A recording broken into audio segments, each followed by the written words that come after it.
Jack loved the mountains. Something about their imposing grandeur, their ancient stillness, called to him. He wasn't a spiritual man. Jack scoffed at superstition, considered himself a man of logic and reason. Yet, the mountains held a strange allure, a siren song that drew him back time and again. This time, his journey took him deep into the Appalachian heartland. His destination, Black Hollow. Black Hollow, a forgotten mining town, swallowed by time and tragedy. Locals whispered tales of strange occurrences, of miners lost and spirits restless. Jack, ever the pragmatist, dismissed these as folklore. He craved the solitude, the untouched beauty that Black Hollow promised. The path was treacherous, overgrown and barely discernible. It snaked its way through dense forest. Sunlight struggled to penetrate the thick canopy, casting long, eerie shadows. Birdsong, usually a symphony in the wilderness, was strikingly absent. An unsettling silence blanketed the woods. Each step deeper into the woods amplified the quiet. Jack felt a prickle of unease. He shook it off, pushing forward, the promise of Black Hollow beckoning him onward. As the sun began to dip below the horizon, casting the woods in an ethereal twilight, he finally saw it, or rather what was left of it. Black Hollow, a scattering of dilapidated buildings barely clinging to their foundations. The skeletal remains of a once bustling town, now reclaimed by nature. Empty windows stared back like vacant eyes.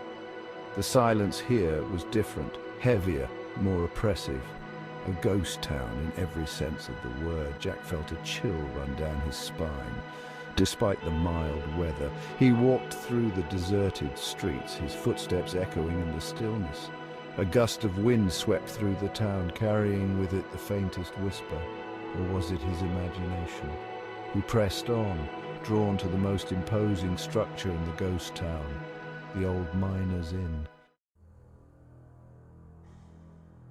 The inn stood at the edge of town, a looming three-story structure that had fared little better than its neighbors. The sign, barely clinging to its rusted hinges, creaked ominously in the wind. Jack pushed the heavy oak door, the sound echoing through the empty building, and stepped inside. Dust motes danced in the faint rays of sunlight that pierced the boarded-up windows. The air was thick with the smell of decay and something else, something metallic. Jack explored the inn, each room a testament to decay and abandonment. He found old ledgers filled with hurried handwriting, tools left mid-task, personal belongings scattered as if the occupants had vanished in an instant.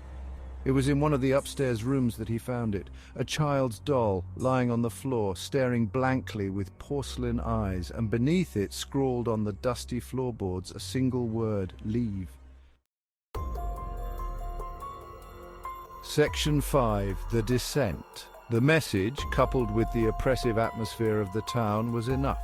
Jack decided to leave Black Hollow, to heed the warning, whatever its source. But as he turned to leave the inn, his eye caught something in the distance. A gaping maw in the side of the mountain, half hidden by overgrown vegetation. The entrance to the mine. Curiosity, that age-old siren, sang to him. Against his better judgment, Jack found himself drawn to the mine. He'd come to Black Hollow for an experience, and the mine represented the heart of this forgotten place. He grabbed a flashlight from his backpack and stepped into the darkness, the mouth of the mine swallowing him whole. Section 6. Silence. The air inside the mine was cold, damp and heavy. The deeper Jack ventured, the more oppressive the silence became. His footsteps echoed off the damp rock, the only sound in an abyss of quiet. He imagined the miners who had toiled in this darkness, their pickaxes ringing against stone, their voices echoing in camaraderie. Now only silence remained. The air grew thick with the weight of the mountain above him. Jack could feel the pressure in his ears, the faint taste of minerals on his tongue. He shined his flashlight down a side tunnel, its end lost in darkness. A shiver ran down his spine. He was alone, truly alone. Section 7. Whispers in the Dark. Jack pressed on, his rational mind battling the growing unease in his gut. The silence was starting to get to him.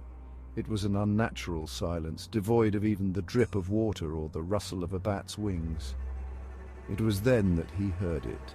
A whisper, faint, almost indistinguishable, carried on the edge of his hearing. He stopped, holding his breath, listening. There it was again, a whisper, soft and low, like the sighing of wind through a graveyard. He couldn't make out the words, but the tone sent a chill down his spine. It was a sound of sorrow, of despair, of warning.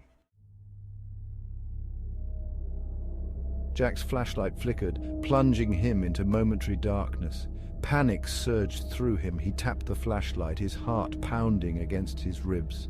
As the light flickered back to life, he saw them, figures, standing at the end of the tunnel, tall, gaunt figures, shrouded in shadow. They seemed to shimmer and waver like heat haze rising from the earth. He couldn't make out any features, only the faint glow of their eyes, burning in the darkness. The whispering intensified, swirling around him, pressing in on him. Fear, primal and consuming, seized him. He turned and ran. He ran blindly, the figures gaining on him. The tunnel seemed to stretch on forever, twisting and turning, a labyrinth of darkness and fear. His foot caught on a loose rock and he stumbled, falling heavily. The flashlight slipped from his grasp, disappearing into the blackness. He was plunged into absolute darkness. Panic clawed at his throat. He scrambled for the flashlight, his fingers closing on empty air.